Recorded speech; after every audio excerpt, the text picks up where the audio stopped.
आप? आपकी दिनचर्या में पढ़ना एक तो कितना कितना अहमियत रखता है और क्या पढ़ते हैं, किसको पढ़ना सबको चाहिए। जिंदगी एक अध्याय है, इसको नित्य पढ़ना चाहिए। और बिना पढ़ाई के, बिना ज्ञान के आप दुनिया को समझ पाना बहुत कठिन है।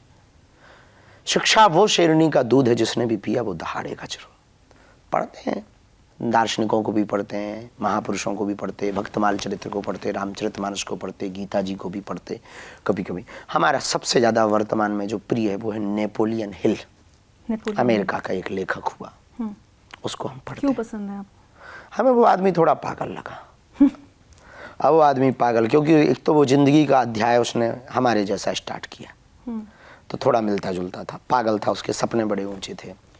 तो एंड्रू कार्डरू जैसे लोगों से उसने संवाद किया और थॉमस एडिसन जैसे लोगों से उसने साक्षात्कार किया। वो एक लेखक था, महान लेखक था। तो था एक साधारण लेखक, पर वो सपने देखता था कि मैं थॉमस एडिसन के साथ साक्षात्कार करूंगा। तो लोग हंसते थे उस पर, उसके साथी, सहपाठी, सह संपादक हंसते थे कि बेफिजूली की बातें। उसने भी अनेक बार लिया ये पागलपन हमको उसको, फिर उसकी एक बात हमको दिल को छू गई।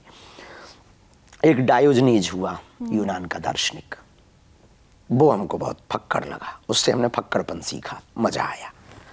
हमने स्वामी रामकृष्ण परमहंस से बहुत सीखा कि जिंदगी में कुछ भी चीज चमत्कारित नहीं है, जिंदगी में जो हो रहा वो सब चमत्कारी है। ये परमहंस जी से सीखा। फिर हमने स्मरण स्वामी रामसुखदास जी से सीखा कि जिंदगी को जीना इनसे। फिर हमने ज्ञान का प्रभाव अपने गुरु जगत गुरु तुलसी पीठाधीशों जिनसे हमने मंत्र दीक्षा ली, उनसे सीखा। तर्क हमने दादा गुरु जी से सीखा। तो जब जिसको मन आता है थोड़ा सुन लेते हैं या पढ़ लेते हैं। आप एक इंटरव्यू में मैंने देखा, जिक्र कर रहे थे कि पड़ोस में गार्डरवाड़ा में आचार्य रजनीश ओशो हमारे यहाँ हुए, पास में हुए, उनको भी हमने खूब सुना, खूब पढ़ा। तो आपने जैसे पागलपन शब्द की बात कही, आप अपने आप को भी पागल मानते हैं? आपको लगता पूरा है सर्टिफिकेट अगर आपके पास हो तो दे दो। लक्षण वक्षण का हमें पता नहीं, पर हमें लगता है हमारी हरकतों से हम पागल हैं। क्या बात है। तो अभी एक पदयात्रा के लिए आप निकलने वाले हैं 7 नवंबर से 16 नवंबर तक दिल्ली से। क्यों कर रहे हैं? बहुत जरूरी है ये सब इस देश में। देश यात्राओं का देश है। यहाँ राम की वनवास यात्रा, भगवान राम की वनवास यात्रा हुई, यहाँ महात्मा गांधी की दांडी यात्रा हुई, राम मंदिर के लिए रथ यात्रा हुई। इस देश में पदयात्रा सफल रही। हम भी वो पदयात्रा करके इस देश में एक वैचारिक क्रांति फैलाना चाहते।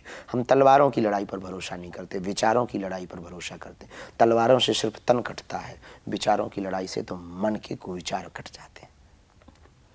आपकी एक सबसे ज़्यादा जो आलोचना होती रहती है वो बार बार आप जो हिंदू राष्ट्र की बात करते हैं, और आपने पढ़ रही थी हिंदू गाँवों की स्थापना कर दी है। तो फिर लोगों ने कहा कि भाई ऐसे तो मुसलमान कहेंगे सिर्फ मुसलमानों का गांव, ईसाई कहेंगे सिर्फ नहीं। हमारे हिंदू गांव में हमने ये नहीं कहा कि सिर्फ हिंदू, हमने ये कहा कि हमारे हिंदू गांव, पहली बात तो हमने कोई गांव बनाया नहीं।